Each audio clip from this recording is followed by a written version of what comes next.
ಕರಡಿ friend ಬರ್ತಾರಂತೆ ಈಗ, ಅವರು ಹೋಗಿ ಆ ಕರಡಿಗೆ ಏನೋ ತಿನ್ನಿಸ್ತಾರಂತ ಹೇಳ್ತಿದ್ದಾನೆ. ಈಗ ಸ್ವಲ್ಪ ಸಾಯಂಕಾಲ ಆಗ್ತಾ ಒಂಚೂರು ಭಯ ಕೂಡ ಆಗ್ತಾಯಿದೆ, ಯಾಕಂತಂದ್ರೆ ಕರಡಿಗಳ ಹತ್ರ ಏನು ತಮಾಷೆ ಅಲ್ಲ.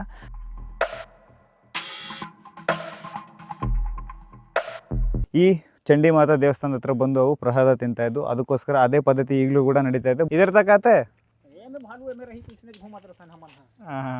ಹಾಯ್ ಗುಡ್ ಮಾರ್ನಿಂಗ್ ಎಲ್ರಿಗೂ, ವೆಲ್ಕಮ್ ಬ್ಯಾಕ್ ಟು 100 Days ಪ್ರಯಾಣ ಸೀರೀಸ್ ಡೇ 41ಗೆ. ರೈಟ್ ನಾವು ನಾನೀಗ ಬಾಗ್ಬಾರ ಅನ್ನೋ ಒಂದು ಜಾಗದಲ್ಲಿದ್ದೀನಿ. ನಿನ್ನೆ ರಾತ್ರಿ ಬಂದೆ. ಹೋಟೆಲ್ ಎಲ್ಲೂ ಸಿಗ್ದಿದ್ದಕ್ಕೆ ನಾನು ಹೋಟೆಲ್ ರಿಸೆಪ್ಷನಲ್ಲಿದ್ದೆ. ಸೊ ಅದಕ್ಕೆ ಬಂದುಬಿಟ್ಟು 200 ರೂಪಾಯಿ ಚಾರ್ಜ್ ಮಾಡಿದ್ರು. ಈಗಿನ ಫ್ರೆಶ್ ಆಗಿ ನಾನೀಗ ಒಂದು ದೇವಸ್ಥಾನದ ಹತ್ರ ಹೋಗ್ತಾ ಇದ್ದೀನಿ. ಸಾಮಾನ್ಯವಾಗಿ ದೇವಸ್ಥಾನದ ಹತ್ರ ಪ್ರಸಾದ ಇಸ್ಕೊಳ್ಳೋದಕ್ಕೆ ಭಕ್ತಾದಿಗಳು ಬರ್ತಾರೆ. ಬಟ್ ಆದರೆ ಈಗ ನಾನು ಹೋಗ್ತಾ ಇರೋ ದೇವಸ್ಥಾನದ ಹತ್ರ ಕರಡಿಗಳು ಬರ್ತಾವಂತೆ. ಸೊ ಚಂಡಿ ಮಾತಾ ಮಂದಿರ ಅಂತ ಹೇಳಿ ಇಲ್ಲಿಂದ 4 ಕಿಲೋಮೀಟರ್ ದೂರ ಐತೆ. ಇಲ್ಲಿ ಶೇರಿಂಗ್ ಟ್ಯಾಕ್ಸಿ ಏನೂ ಇರಲಿಲ್ಲ, ಸೊ ಆಟೋ ಏನೂ ಇರಲಿಲ್ಲ, ಅದಕ್ಕೆ ನಡ್ಕೊಂಡು ಹೋಗ್ತಾ ಇದ್ದೀನಿ. ಯಾವುದಾದ್ರೂ ಗಾಡಿ ಬಂದರೆ ಲಿಫ್ಟ್ ಕೇಳಿ ಸೀದಾ ದೇವಸ್ಥಾನ ಹತ್ರ ಹೋಗ್ತೀನಿ.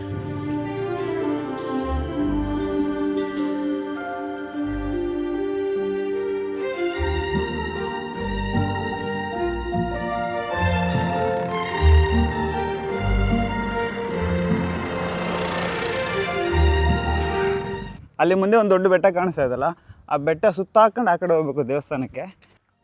मेरे को लिफ्ट देना, ठीक है, थैंक यू. अरे एक मिनट रुको. मेरा बड़ा बैग है, बहुत ही वेट है, देखे आराम से चलना.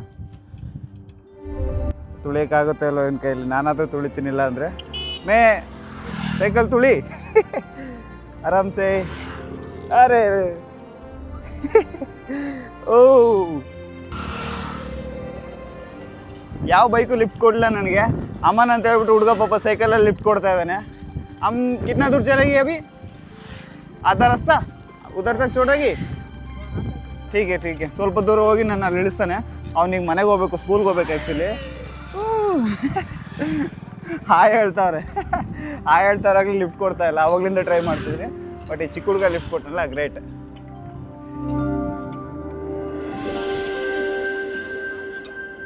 ठीक है.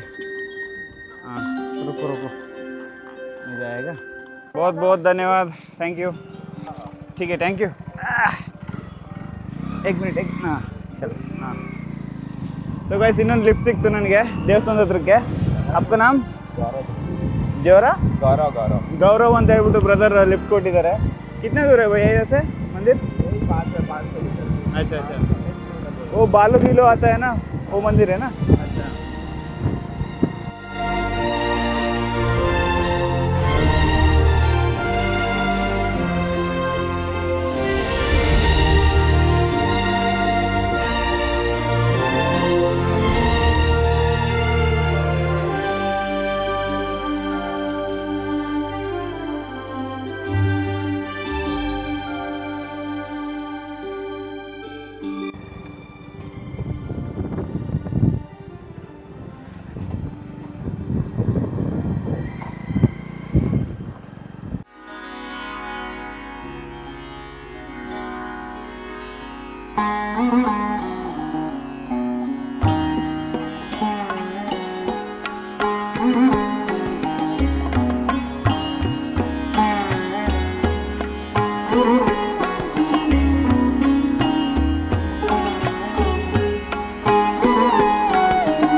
ಜಸ್ಟ್ ಈಗಿನ ಚಂಡಿ ಮಾತಾ ದರ್ಶನ ಮಾಡ್ಕೊಂಡ್ಬಂದೆ.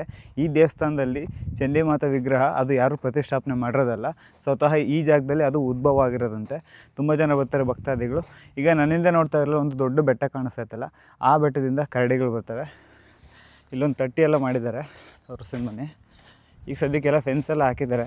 ಕರಡಿಗಳು ಸಾಯಂಕಾಲ ಇಲ್ಲಿಗೆ ಎಷ್ಟು ಗಂಟೆಗೆ ಬರ್ತವೆ ಅಂದರೆ, ಸಾಯಂಕಾಲ ಒಂದು 4 ಗಂಟೆ 5 ಗಂಟೆ ಮೇಲೆ ಬರ್ತಾವಂತೆ. ಅವಕ್ಕೆ ಕುಡಿಯೋದಕ್ಕೆ ಇಲ್ಲಿ ತಟ್ಟಿಲಿ ನೀರೆಲ್ಲ ಬಿಟ್ಟಿದ್ದಾರೆ ನೋಡಿ, ಇಲ್ಲಿಗೆ ಬರ್ತಾವೆ ಕರೆಕ್ಟಾಗಿ ಎಕ್ಸಾಕ್ಟ್ ಈ ಜಾಗದಲ್ಲಿ. ಬಟ್ ಈಗ ಟೈಮ್ ಬಂದ್ಬಿಟ್ಟು 11 ಗಂಟೆ ಆಗೈತೆ. ನಾನು ಕರಡಿಗಳನ್ನ ನೋಡಬೇಕು ಅಂತಂದರೆ ಸುಮಾರು ಇಲ್ಲಿ 3 ಗಂಟೆ 4 ಗಂಟೆವರೆಗೂ ವೆಯ್ಟ್ ಮಾಡಬೇಕು. ನೋಡಿ ಇಲ್ಲಿ ಒಂದು ಪೋಸ್ಟ್ ಹಾಕಿದ್ದಾರೆ, ಯಾರೋ ಕರಡಿಗೆ ಇದು ಫ್ರೂಟಿ ಜ್ಯೂಸ್ ಏನೋ ಕುಡಿಸಿದ್ರಂತೆ. ಸೊ ಅದಕ್ಕೆ ಹೆಲ್ತ್ ಇಶ್ಯೂ ಎಲ್ಲ ಬಂದುಬಿಟ್ಟಿತ್ತು. ಅದಕ್ಕೋಸ್ಕರ ಇಲ್ಲಿ ಯಾರು ಪ್ರಾಣಿಗಳಿಗೆ ಏನಾದರೂ ತಿನ್ನಿಸ್ಬಾರ್ದು ಅಂತ ಹೇಳ್ಬಿಟ್ಟು ಇಲ್ಲಿ ಅವ್ರನ್ನ ಅರೆಸ್ಟ್ ಮಾಡಿದ್ದಾರೆ ನೋಡಿ. ಈಗ ಈ ಜಾಗದಲ್ಲಿ ಕರಡಿಗಳು ಬಂದಾಗ ಮನುಷ್ಯರು ಏನೇ ಈಗ ಫ್ರೂಟಿ ಆಗಲಿ ಏನೇ ಆಗಲಿ ತಗೊಂಡೋಗಿ ಕೊಡೋಂಗಿಲ್ಲ. ಪೊಲೀಸರು ಸ್ಟ್ರಿಕ್ಟಾಗಿ ರೂಲ್ಸ್ ಎಲ್ಲ ಮಾಡಿದ್ದಾರೆ. ಜಸ್ಟ್ ಪೂಜಾರಿ ಪ್ರಸಾದ ತಂದು ಅಲ್ಲಿ ಕೊಡ್ತಾರಂತೆ, ಅವು ತಿಂದು ಹೋಗ್ತವೆ. ಕಾಡು ಪ್ರಾಣಿಗಳಿಗೆ ಅವ್ರು ರೂಢಿ ಮಾಡಿದ್ರೆ ಪದೇ ಪದೇ ಬಂದುಬಿಡ್ತವೆ ಅವು. ಇಲ್ಲಿ ಏನಂತಂದರೆ ಈ ಕರಡಿಗಳು ಸುಮಾರು ಶತಮಾನಗಳಿಂದ ಅಂದರೆ ಎಷ್ಟೋ ವರ್ಷಗಳಿಂದ ಈ ಚಂಡಿ ಮಾತಾ ದೇವಸ್ಥಾನದ ಹತ್ರ ಬಂದು ಅವು ಪ್ರಸಾದ ತಿಂತಾಯಿದ್ದು. ಅದಕ್ಕೋಸ್ಕರ ಅದೇ ಪದ್ಧತಿ ಈಗಲೂ ಕೂಡ ನಡೀತಾ ಇದೆ. ಬಟ್ ಯಾವತ್ತೇ ಆಗಲಿ ನಾವು ಈಗ ಫ್ರೂಟಿಗಳಾಗಲಿ ಅವು ಇವು ಕುಡಿಸೋದ್ರಿಂದ ಅವಕ್ಕೆ ಹೆಲ್ತ್ ಇಶ್ಯೂ ಬರುತ್ತೆ. ಸೊ ಅದಕ್ಕೋಸ್ಕರನೇ ಈಗ ಅವ್ರನ್ನ ಅರೆಸ್ಟ್ ಮಾಡಿದ್ದಾರೆ. ಜಸ್ಟ್ 1 ತಿಂಗಳಿಂದ ಆಯ್ತಂತ ಇನ್ಸಿಡೆಂಟು. ಈಗ ಟೈಮ್ ಬಂದ್ಬಿಟ್ಟು ಕರೆಕ್ಟಾಗಿ 11 ಗಂಟೆ ಆಗೈತೆ. ಈಗ ಕರಡಿ ಬರೋದು ಸಾಯಂಕಾಲ 3-4 ಗಂಟೆ ಆಗುತ್ತೆ. ಈಗ ನಾನು 3-4 ಗಂಟೆವರೆಗೂ ಇಲ್ಲೇ ವೆಯ್ಟ್ ಮಾಡ್ತೀನಿ. ನೋಡೋಣ, ಕರಡಿಗಳು ನೋಡ್ಕೊಂಡೇ ಹೋಗಬೇಕು ಅಂತ ಹೇಳ್ಬಿಟ್ಟು ನಾನು ಬಂದಿರೋದು. ಸೊ ಅಲ್ಲಿವರೆಗೂ ಇನ್ನೇನು ಮಾಡೋಕ್ಕಾಗುತ್ತೆ. ಇಲ್ಲಿ ಪಾರ್ಕ್ ಐತೆ, ಪಾರ್ಕಲ್ಲಿ ಸ್ವಲ್ಪ ಹೊತ್ತು ಆಟ ಆಡ್ತೀನಿ. 3 ಅವರ್ ವೆಯ್ಟ್ ಮಾಡ್ತೀನಿ. ಸಾಯಂಕಾಲ 5 ಗಂಟೆವರೆಗೂ ವೆಯ್ಟ್ ಮಾಡ್ತೀನಿ. ಮತ್ತು ನನಗೆ ಸಾಯಂಕಾಲ 6:30ಗೆ ಟ್ರೈನ್ ಐತೆ ಡೈರೆಕ್ಟಾಗಿ ಪೂರಿಗೆ. ಕರಡಿಗಳು ಎಷ್ಟು ಅಗ್ರೆಸಿವ್ ಆಗಿರ್ತವೆ ಅಂದರೆ, ನಮ್ಮೂರ ಕಡೆ ಎಲ್ಲ ಕೆಲವು ಕಡೆ ನ್ಯೂಸೆಲ್ಲ ಬಂದಿದ್ದಾವೆ, ಹೊಲದಲ್ಲಿ ಯಾರಾದರೂ ರೈತರು ಆದಾಗ ಅವ್ರ ಮೇಲೆಲ್ಲ ಅಟ್ಯಾಕ್ ಎಲ್ಲ ಮಾಡಿದ್ದಾವೆ. ಬಟ್ ಇಲ್ಲಿ ಕರಡಿಗಳಿಗೆ ಯಾರು ಏನೂ ಹಾನಿ ಮಾಡೋದಿಲ್ಲ. ಜಸ್ಟ್ ಬರ್ತವೆ, ಬಂದ್ಬಿಟ್ಟು ಈ ಜಾಗದಲ್ಲಿ ಪಾಪ ಏನಾದರೂ ಕೊಟ್ಟಿದ್ದು ಪ್ರಸಾದ ತಿಂದ್ಬಿಟ್ಟು ಸೈಲೆಂಟಾಗಿ ಬೆಟ್ಟಕ್ಕೆ ಹೊರಟೋಗ್ತವೆ. ಇಲ್ಲಿ ಯಾವುದೋ ರೂಮ್ ಇದೆಯಂತೆ, ಹಾಲಲ್ಲಿ ಸ್ವಲ್ಪ ಹೊತ್ತು ವೆಯ್ಟ್ ಮಾಡೋದಕ್ಕೆ ಹುಡುಗ ಪಾಪ ಹೆಲ್ಪ್ ಮಾಡ್ತಿದ್ದಾನೆ.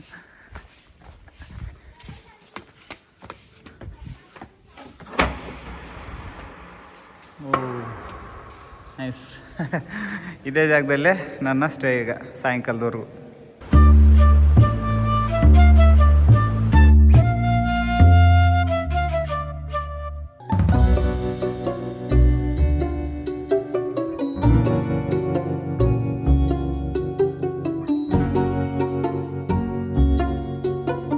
ಟೈಮ್ ಬಂದ್ಬಿಟ್ಟು 4 ಗಂಟೆ ಆಗೈತೆ.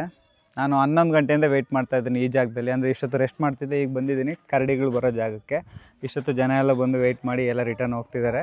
ಬಟ್ ಅವು ಒಂದೊಂದು ಸರಿ 3 ಗಂಟೆಗೆ ಬರ್ತಾವಂತೆ. ಇಲ್ಲಿ ಐಸ್ ಕ್ರೀಮ್ ಮಾಡ್ತಿದ್ದಾರಲ್ಲ ಅವಣ್ಣ ಹೇಳಿದ್ರು 3 ಗಂಟೆಗೆ 4 ಗಂಟೆಗೆ ಬರ್ತವೆ. ಇವತ್ತು ಮೇ ಬಿ 5-6 ಗಂಟೆಗೆ ಏನಾದರೂ ಬರ್ಬೋದಾ. 100% ಬಂದೇ ಬರ್ತವೆ ಈ ಜಾಗದಲ್ಲಿ. ಅಲ್ಲಿ ನೋಡಿ, ಅಲ್ಲಿ ಓಕೆ ಕಡಲೆ ಬೀಜ ಎಲ್ಲ ಹಾಕಿದ್ದಾರೆ ತಿನ್ನೋದಕ್ಕೆ ಅಂತ. ಸೊ ಮೇ ಬಿ ಬರ್ಬೋದೇನೋ, ವೆಯ್ಟ್ ಮಾಡ್ತೀನಿ. ಇಷ್ಟೊತ್ತು ತುಂಬ ಜನ ಇದ್ದರು, ಆರಾಮಾಗಿ ಧೈರ್ಯವಾಗಿದ್ದೆ. ಈಗ ಸ್ವಲ್ಪ ಸಾಯಂಕಾಲ ಆಗ್ತಾ ಒಂಚೂರು ಭಯ ಕೂಡ ಆಗ್ತಾಯಿದೆ. ಯಾಕಂತಂದರೆ ಕರಡಿಗಳ ಹತ್ರ ಏನು ತಮಾಷೆ ಅಲ್ಲ. ತುಂಬ ಜನ ಹೇಳ್ತಾರೆ ಕರಡಿಗಳೇನು ಅಷ್ಟು ಡೇಂಜರ್ ಅಲ್ಲ, ಆರಾಮಾಗಿ ಬಂದು ಏನಾದರೂ ತಿನ್ಕೊಂಡು ಹೊರಟೋಗ್ತಾವೆ ಅಷ್ಟೇ. ಬಟ್ ನಾವೇನು ಡಿಸ್ಟರ್ಬ್ ಮಾಡಬಾರ್ದು ಅಂತ. ಈಗ ನಾನು ಒಬ್ಬನೇ ಕುಂತಿದ್ದೀನಿ, ಯಾರೂ ಇಲ್ಲ, ಇಲ್ಲಿ ಫುಲ್ ಖಾಲಿ ಐತೆ. ಆಗ ಅಲ್ಲಿ ಐಸ್ ಕ್ರೀಮ್ ಮಾಡ್ತಿದ್ದಾರಲ್ಲ ಅಣ್ಣೊಬ್ರು ಇದ್ದಾರೆ, ಈಗ ಅವರು ಹೋಗ್ತಾರೆ ಮೇ ಬಿ. ನಾನು 4 ಗಂಟೆ ಆಗೈತೆ, ಈಗ ಒಂದು 5:30ವರೆಗೂ ವೆಯ್ಟ್ ಮಾಡ್ತೀನಿ. ನನಗೆ 6:30ಗೆ ಟ್ರೈನ್ ಐತೆ. ಸೊ ಇಲ್ಲಿಂದ ಎಷ್ಟೊತ್ತಾದರೂ ಆಗಲಿ ಈಗ ಕರಡಿಗಳನ್ನ ನೋಡಿಕೊಂಡು ನಾನು ರಿಟರ್ನು ರೈಲ್ವೆ ಸ್ಟೇಷನ್ಗೆ ಹೋಗಿ ಪೂರಿಗೆ ಹೋಗ್ಬೇಕು. ಇದು ನನ್ನ ಪ್ಲ್ಯಾನು. ದೇವ್ರ ದಯೆಯಿಂದ ಒಂದು 2-3 ಕರಡಿ ಬಂದರೆ ಸಾಕು. ಒಂಥರ ಸೆಲೆಬ್ರಿಟಿ ವೆಯ್ಟ್ ಮಾಡ್ದಂಗೆ ವೆಯ್ಟ್ ಮಾಡ್ತಾಯಿದ್ದೀನಿ. ಬೆಳಗ್ಗೆಯಿಂದ 11 ಗಂಟೆಯಿಂದ ವೆಯ್ಟ್ ಮಾಡಿ ಕೆಲವರು ಹೇಳ್ತಾರೆ 3 ಗಂಟೆಗೆ ಬಂದುಬಿಡ್ತಾವೆ, ನಿನ್ಗೆ ಆರಾಮಾಗಿ ಇವತ್ತು ನಿನ್ನ ಅದೃಷ್ಟ ಸರಿ ಇಲ್ಲ, ಅದಕ್ಕೋಸ್ಕರ ಸಿಕ್ಕಿಲ್ಲ ಅವು ಅಂತ ಹೇಳ್ತಿದ್ದಾರೆ. डेंजर करेगा तो वो भी डेंजर करते हैं ना. अच्छा हाँ हाँ हाँ हाँ इधर तक आते हैं. ಕರಡಿಗಳು ಇಲ್ಲಿವರೆಗೂ ಬರ್ತಾವಂತೆ. ಜನ ಎಲ್ಲ ಇಲ್ಲಿ ಓಡಾಡ್ತಿರ್ತಾರೆ, ಆದರೂ ಏನು ಮಾಡಲ್ಲ ಅಂತ ಹೇಳ್ತಾ ಇದ್ದಾರೆ. ಇಲ್ಲಿ ಇವ್ರು ಹೇಳ್ತಾ ಇದ್ದಾರೆ ಸಾಯಂಕಾಲ 6:30ಗೆ ಈ ದೇವಸ್ಥಾನದಲ್ಲಿ ಆರತಿ ನಡೀತೆ, ಆ ಟೈಮ್ಗೆ ಪಕ್ಕ ಬರ್ತವೆ ಅಂತ. 6:30ಗೆ ಅಂತಂದರೆ ಅಷ್ಟೊತ್ತಿಗೆ ನನ್ನ ಟ್ರೈನೇ ಹೊರಟೋಗುತ್ತೆ. ಏನು ಮಾಡೋದು ಅರ್ಥ ಆಗ್ತಾಯಿಲ್ಲ. ಒಂದು ಇವಕ್ಕೋಸ್ಕರ ಅಂತಲೇ ತುಂಬ ದೂರದಿಂದ ಟ್ರಾವೆಲ್ ಮಾಡ್ಕೊಂಡು ಬಂದಿದ್ದೀನಿ. ಈ ಪ್ಲೇಸ್ನ ನೋಡಬೇಕು, ಆ ಕರಡಿಗಳನ್ನ ನೋಡಬೇಕು ಅಂತ ಹೇಳ್ಬಿಟ್ಟು. ಯಾಕೆಂತಂದರೆ ಈ ಕರಡಿಗಳು ತುಂಬ ಸ್ಪೆಷಲ್ಲು. ಎಷ್ಟು ಸ್ಪೆಷಲ್ ಅಂತಂದರೆ ಈ ಚಂಡಿ ಮಾತಾ ದಯೆಯಿಂದ ಈ ಕರಡಿಗಳು ಅಗ್ರೆಸಿವ್ ಆಗಿರಲ್ಲ, ತುಂಬ ಶಾಂತವಾಗಿರ್ತವೆ ಅಂತ ಹೇಳ್ಬಿಟ್ಟು ಅದಕ್ಕೋಸ್ಕರನೇ ಬಂದಿದ್ದೀನಿ. ನೋಡೋಣ, ವೆಯ್ಟ್ ಮಾಡ್ತೀನಿ.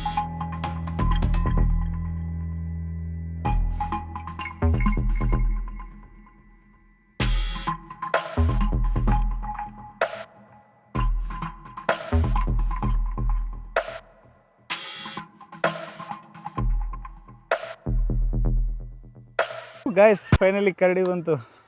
ವಾವ್, ಕರೆಕ್ಟಾಗಿ ಒಂದು 6 ಅವರ್ ವೆಯ್ಟ್ ಮಾಡಿದ್ಮೇಲೆ ಫೈನಲಿ ಯಪ್ಪ ಇಷ್ಟು ಹತ್ರದಿಂದ ನೋಡ್ತಾ ಇರೋದು ನಾನು ಫಸ್ಟ್ ಟೈಮು.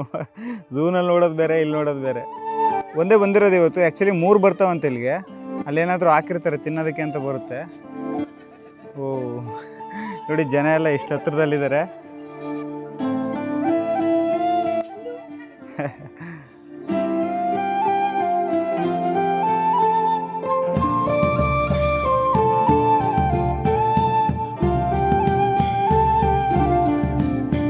ಹುಡುಗ ಯಾರು ಅಲ್ಲಿ ಹೋಗ್ತಾ ಇದ್ದಾನೆ ಕರಡಿ ಹತ್ರ.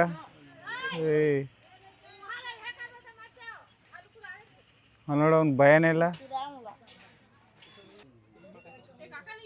ಯೋ, ಆ ಕರಡಿ ಹತ್ರ ಹೋಗ್ತಾ ಇದ್ದಾನೆ ಇವನು. ಅಂದರೆ ಅವ್ನಿಗೆ ರೂಢಿ ಇರ್ಬೋದೇನೋ ಗೊತ್ತಿಲ್ಲ. ಓ ಇಲ್ಲಿ ನೋಡಿ ಎಷ್ಟು ಹತ್ರದಲ್ಲಿ ನಿಂತಿದ್ದಾನೆ ಕರಡಿ ಮುಂದೆ, ಅದೇನು ಮಾಡಲ್ಲ, ಸುಮ್ಮನೆ ಕುಂತೈತೆ.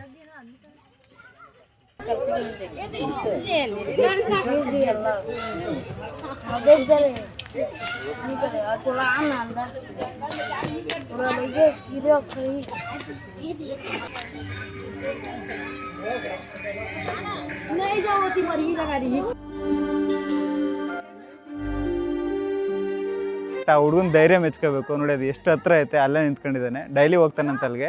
ಆ್ಯಕ್ಚುಲಿ ಇವತ್ತು 3-4 ಬರಬೇಕಿತ್ತು, ಈಗ ಒಂದೇ ಬಂದೈತೆ. ವೆಯ್ಟ್ ಮಾಡೋಣ, ಏನಾದರೂ ಇನ್ನೂ ಬರ್ತವೇನೋ. ಬೋಲ್ತೇಸ್ಕೊ ಬಾಲು ಫ್ರೆಂಡ್ ಕರಡಿ ಫ್ರೆಂಡ್ ಬರ್ತಾರಂತೆ ಈಗ. ಅವರು ಹೋಗಿ ಆ ಕರಡಿಗೆ ಏನೋ ತಿನ್ನಿಸ್ತಾರಂತ ಹೇಳ್ತಿದ್ದಾನೆ. ಕಿತ್ನೆ ಬಜೆಗೆ ಆತೆ ಅಭಿ ಆಯೇಗಾ ಕ್ಯಾ? ಅಚ್ಚಾ, ಸೊ ನೋಡಬೇಕು ಆ ಕರಡಿಗಳಿಗೆ ಏನೋ ತಿನ್ನಿಸ್ತಾರಂತೆ.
ಫೈನಲಿ ನಾನು ಬಂದಿದ್ದಕ್ಕೂ ಆ ಕರಡಿನ ನೋಡ್ಕೊಂಡು ಈಗ ರಿಟರ್ನ್ ಹೋಗ್ತಾ ಇದ್ದೀನಿ.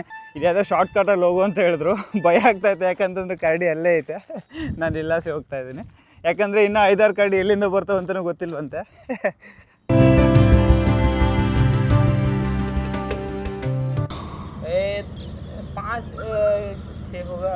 ಪಾಂಚ್ ಓಕೆ ಓಕೆ. ಈಗ ನೋಡ್ತಾ ಇದ್ರಲ್ಲ, ದೊಡ್ಡ ಬೆಟ್ಟ ಇದೆಲ್ಲ, ಬೆಟ್ಟದ ಮೇಲೆ ಒಂದು 5-6 ಗುಹೆ ಇದಾವಂತೆ. ಅದರಲ್ಲಿ ಕರಡಿ ಇರ್ತವೆ. ಅವು ಸಾಯಂಕಾಲದ ಹೊತ್ತು ಇಲ್ಲಿಗೆ ಬರ್ತವೆ. ಸುಮಾರು ಈ ಜಾಗದಲ್ಲಿ ಒಂದು 5-6 ಕರಡಿ ಬರ್ತಾವಂತೆ. ಇವತ್ತು ನನ್ನ ದೃಷ್ಟಕ್ಕೆ ಒಂದೇ ಒಂದು ಬಂದೈತೆ. ಯಾಕೋ ಅವು ಇವತ್ತು ಮೂಡೇನೋ ಚೇಂಜ್ ಆಗಿ ಹೋಗೈತೇನೋ. ಬಟ್ ಡೈಲಿ ಬರ್ತವೆ. ಡೈಲಿ ಆರತಿ ಟೈಮಲ್ಲಿ ಮಾತ್ರ ಇನ್ನೂ ಜಾಸ್ತಿ ಬರ್ಬೋದು. ನನಗೆ ಟೈಮ್ ಇಲ್ಲ. ರೀಸೆಂಟಾಗಿ ಇದೇ ಜಾಗದಲ್ಲಿ ಒಂದು ಕರಡಿ ಕೂಡ ಸತ್ತೋಗಿದೆ. ಯಾಕೆ ಅಂತಂದರೆ ಯಾರೋ ಟೂರಿಸ್ಟ್ ಬಂದುಬಿಟ್ಟು ಫ್ರೂಟಿ ಜ್ಯೂಸ್ ಕುಡಿಸೋರೆ. ಅದರಿಂದ ಹೆಲ್ತ್ ಇಶ್ಯೂ ಆಗಿ ಅದು ಸತ್ತೋಗುತ್ತೆ. ಬಟ್ ಆ ಹುಡುಗ ಏನು ಮಾಡೋಣ, ಆ ಫ್ರೂಟಿ ಜ್ಯೂಸ್ ಕುಡಿಸೋದು ಒಂದು ವೀಡಿಯೋ ಮಾಡಿಬಿಟ್ಟು ಇನ್ಸ್ಟಾಗ್ರಾಮಲ್ಲಿ ಅಪ್ಲೋಡ್ ಮಾಡೋಣ. ಅದು ಫುಲ್ಲು ವೈರಲ್ ಆಗೋಗುತ್ತೆ. ಅದನ್ನು ಫಾರೆಸ್ಟ್ ಡಿಪಾರ್ಟ್ಮೆಂಟ್ ಅವರೆಲ್ಲ ನೋಡಿಬಿಟ್ಟು ಅಣ್ಣನ ಕರ್ಕೊಬಂದು ಸನ್ಮಾನ ಮಾಡಿ ಒದ್ದೊಳಗಡೆ ಹಾಕವ್ರೆ. ಆ ಮೂರ್ಖನಿಂದ ಆ ಕರಡಿ ಸತ್ತೋಯ್ತು. ಸೊ ಯಾವತ್ತೇ ಆಗಲಿ ಕಾಡು ಪ್ರಾಣಿಗಳಿಗೆ ನಾವು ಫೀಡ್ ಮಾಡಬಾರ್ದು. ಯಾಕಂದರೆ ಅವ್ಗೆ ಗೊತ್ತು ಕಾಡಲ್ಲಿ ಯಾವ ಥರ ಫುಡ್ ಹುಡ್ಕೊಂಡು ತಿನ್ನಬೇಕು, ಅವು ಯಾವ ಥರ ಸರ್ವೈವ್ ಆಗಬೇಕು ಅಂತ ಗೊತ್ತಿರುತ್ತೆ. ನಾವು ರೋಡ್ ಸೈಡಲ್ಲಿ ಹೋಗ್ಬೇಕಾದ್ರೆ ಕೋತಿಗಳಿಗೆ ಬಾಳೆಹಣ್ಣು ಎಲ್ಲ ಕೊಡ್ತೀವಿ. ಬಟ್ ಅವು ನೆಕ್ಸ್ಟ್ ಮರಿಗಳನ್ನೆಲ್ಲ ಕರ್ಕೊಬಂದು ರೋಡಲ್ಲೇ ಇರ್ತವೆ. ಆವಾಗ ಗಾಡಿ ಕೆಳಗಡೆ ಬಿದ್ದು ಸತ್ತೋಗ್ತವೆ. ಸೊ ಅದಕ್ಕೋಸ್ಕರ ಅಂತಲೇ ಕಾಡು ಪ್ರಾಣಿಗಳಿಗೆ ಯಾವತ್ತೇ ಆಗಲಿ ಫೀಡ್ ಮಾಡೋಕ್ಕೆ ಹೋಗಬೇಡಿ. ಓಕೆ, ಟೈಮ್ ಬಂದುಬಿಟ್ಟು ಈಗ 5:15 ಆಗೈತೆ. ನಾನು ಇಲ್ಲಿಂದ ಈಗ ಬಾಗ್ಬಾರ ಅನ್ನೋ ಒಂದು ರೈಲ್ವೆ ಸ್ಟೇಷನ್ ಹತ್ರ ಹೋಗಬೇಕು. ಯಾವುದಾದ್ರೂ ಗಾಡಿ ಬಂದರೆ ಲಿಫ್ಟ್ ಕೇಳ್ಕೊಂಡು ಹೋಗ್ತೀನಿ. ಇಲ್ಲೇನೋ ಆಟೋ ಏನು ಇರಲಿಲ್ಲ. ಅವರು ಅಲ್ಲಿ ಮೇಲ್ಗಡೆ ಇದ್ರಲ್ಲ, ಆ ಬ್ರದರ್ ಹೇಳಿದ್ರು, ನೀನು ಹಂಗಾಚೆ ಸುತ್ತಾಕೊಂಡು ಹೋಗ್ಬೇಡ, ಶಾರ್ಟ್ಕಟ್ಟಲ್ಲಿ ಅಲ್ಲಿ ಬೆಟ್ಟ ಇತ್ತಲ್ಲ ಅಲ್ಲಿಂದ ಇಳಿದು ಬಾ ಅಂತ ಹೇಳಿದ್ರು. ಈಗ ಮೇಲ್ಗಡೆಯಿಂದ ಇಳಿದು ಇಲ್ಲಿ ರೋಡಲ್ಲಿ ನಿಂತಿದ್ದೀನಿ. ನೋಡೋಣ ಯಾವುದಾದ್ರೂ ಗಾಡಿ ಬರುತ್ತೇನೋ, ಲಿಫ್ಟ್ ಕೊಡ್ತಾರೇನೋ. ಅದು ಬರ್ತಾಯಿತ್ತೆ, ಸಿಂಗಲ್ಲ. ಲೈಟ್ ಹಾಕ್ಕೊಂಡಿದ್ದಾರೆ, ಕಾಣಿಸ್ತಾ ಇಲ್ವೇ? ಸಿಂಗಲ್ಲ ಬ್ರೋ ಲಿಫ್ಟ್ ಓ ಬಾಗ್ಬಾರ ಜಾನೆ. Thank you bro. Sanju Nayak ಅಂತ ಹೇಳ್ಬಿಟ್ಟು ಬ್ರದರ್ ಲಿಫ್ಟ್ ಕೊಟ್ಟಿದ್ದಾರೆ ನನಗೆ. ಹೊಸ ಗಾಡಿ ತಗೊಂಡು ಪಾಪ ಪೂಜೆ ಮಾಡಿಸ್ಕೊಂಡು ಹೋಗ್ತಾ ಇದ್ದಾರೆ. ಅಭಿ ಕಿಧರ್ ಪೂಜೆ ಕರ್ಕೆ ಇದ್ದರಿ ಕ್ಯಾ? ಓಕೆ, ಇಲ್ಲೇ ಚಂಡಿ ಮಾತಾ ಮಂದಿರಲ್ಲಿ ಪೂಜೆ ಮಾಡಿಸ್ಕೊಂಡು ಹೋಗ್ತಾ ಇದ್ದಾರೆ.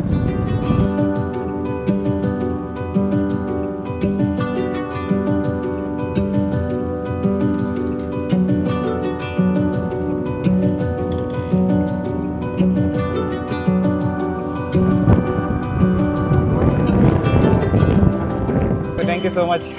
ಬಾಯ್. ವೆಲ್ಕಮ್ ಟು ಬಾಗ್ಬಾರ. ನೆನ್ನೆ ರಾತ್ರಿ ಇಲ್ಲೇ ಇಳಿದಿದ್ದು ನಾನು. ಇಲ್ಲಿಂದ ಜಸ್ಟ್ ಒಂದು 100 ಮೀಟರ್ ದೂರದಲ್ಲಿ ಒಂದು ಹೋಟೆಲ್ ಇತ್ತು, ಅಲ್ಲಿ ರಿಸೆಪ್ಷನಲ್ಲಿದ್ದೆ ನಾನು. ಇನ್ನು ಫುಲ್ ಬುಕ್ಕಿಂಗ್ ಆಗೋಗ್ಬಿಟ್ಟಿತ್ತಲ್ಲ, ಇನ್ನು ಆಪ್ಷನ್ ಇರಲಿಲ್ಲ ನನಗೆ. ಟಿಕೆಟ್ ತೊಗೊಂಡಿದ್ದೀನಿ. ಟಿಕೆಟ್ ಪ್ರೈಸ್ ಬಂದುಬಿಟ್ಟು 215 ರೂಪಾಯಿ ಇಲ್ಲಿಂದ ಪೂರಿಗೆ. ಟೋಟಲಾಗಿ 674 ಕಿಲೋಮೀಟ್ರ್ ಐತೆ. ಇವಾಗ ನಾನು ಟ್ರೈನ್ ಹತ್ತಿರ ಬೆಳಗ್ಗೆ 9:30ಗೆ ಇಳಿತೀನಿ. ಕಂಪ್ಲೀಟಾಗಿ ಜರ್ನಿ ಎಲ್ಲ ಜನರಲ್ ಟ್ರೈನಲ್ಲೇ ಇರುತ್ತೆ. ನೆನ್ನೆ ಅದೇ ಟ್ರೈನಲ್ಲೇ ಬಂದಿದ್ದು ನಾನೀಗ. ಈಗ ರಿಟರ್ನು ಪೂರಿಗೆ ಹೋಗ್ತಾ ಇರೋದು ಕೂಡ ಅದೇ ಟ್ರೈನಲ್ಲೇ. ನೋಡಬೇಕು ಸೀಟ್ ಸಿಗುತ್ತೋ ಇಲ್ಲ ಗೊತ್ತಿಲ್ಲ. ನೆನ್ನೆ ಅಂತೂ ಸೀಟ್ ಸಿಗಲಿಲ್ಲ, ಬಟ್ ಐ ಹೋಪ್ ಸಿಗುತ್ತೆ ಅಂತ ಅಂದ್ಕೊಂಡಿದ್ದೀನಿ.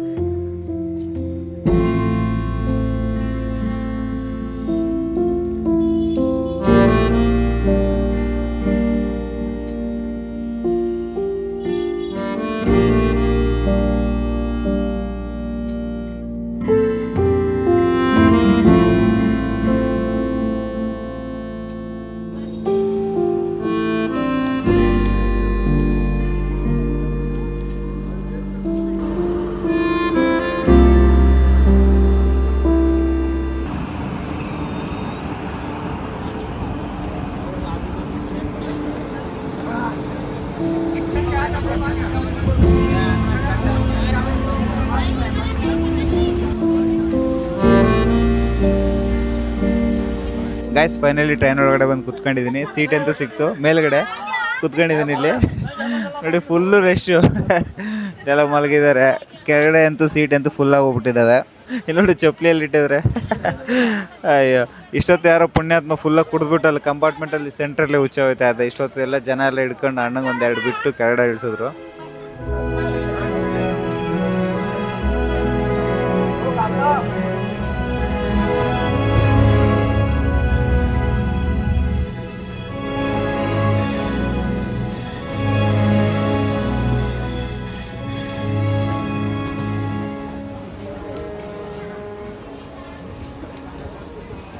ಫೈನಲಿ ನಾನೀಗ ಬಂದಿದ್ದೀನಿ ಶ್ರೀ ಜಗನ್ನಾಥನ ದರ್ಶನ ಮಾಡ್ಕೊಳ್ಳೋದಕ್ಕೆ ಪೂರಿಗೆ. ಕರೆಕ್ಟಾಗಿ ಟ್ರೈನ್ ಬಂದ್ಬಿಟ್ಟು 1:15ಗೆ ರೀಚ್ ಆಯಿತು. ಆಲ್ಮೋಸ್ಟ್ ಅಲ್ಲಿ 4 ಅವರ್ ಲೇಟ್ ಆಯಿತು. ಈಗ ರೈಟ್ನ ನಾನೀಗ ಪೂರಿಲಿದ್ದೀನಿ. ನೆಕ್ಸ್ಟ್ ವೀಡಿಯೋದಲ್ಲಿ ನಾವು ಪೂರಿ ಜಗನ್ನಾಥನ ದರ್ಶನ ಮಾಡ್ಕೊಳ್ಳೋದಕ್ಕೆ ಹೋಗ್ತಾ ಇದ್ದೀನಿ. ಸೊ ಇಲ್ಲಿಗೆ ಈ ವಿಡಿಯೋನ ಎಂಡ್ ಮಾಡ್ತೀನಿ. ಈ ವಿಡಿಯೋ ನಿಮಗೆ ಏನು ಅನ್ನಿಸ್ತು ಅಂತ ಹೇಳ್ಬಿಟ್ಟು ಮಿಸ್ ಮಾಡಿದೆ ಒಂದು ಲೈಕ್ ಆಗಲಿ, ಶೇರ್ ಆಗಲಿ, ಸಬ್ಸ್ಕ್ರೈಬ್ ಆಗಲಿ ಏನಾದರೂ ಮಾಡಿ. ಸೊ ಇನ್ನು ನನಗೆ ಅಂತೂ ತುಂಬ ಎಕ್ಸೈಟ್ಮೆಂಟ್ ಆಗ್ತಾಯಿತ್ತು, ಯಾವಾಗ ದರ್ಶನಕ್ಕೆ ಹೋಗ್ತೀನಿ ಅಂತ ಅನ್ನಿಸ್ತೈತೆ. ಸೊ ಇನ್ನು ಸಿಗೋಣ ಮತ್ತೆ ನೆಕ್ಸ್ಟ್ ವೀಡಿಯೋದಲ್ಲಿ. ಅಲ್ಲಿವರೆಗೂ ಟಾಟಾ, ಟೇಕ್ ಕೇರ್, ಬಾಯ್.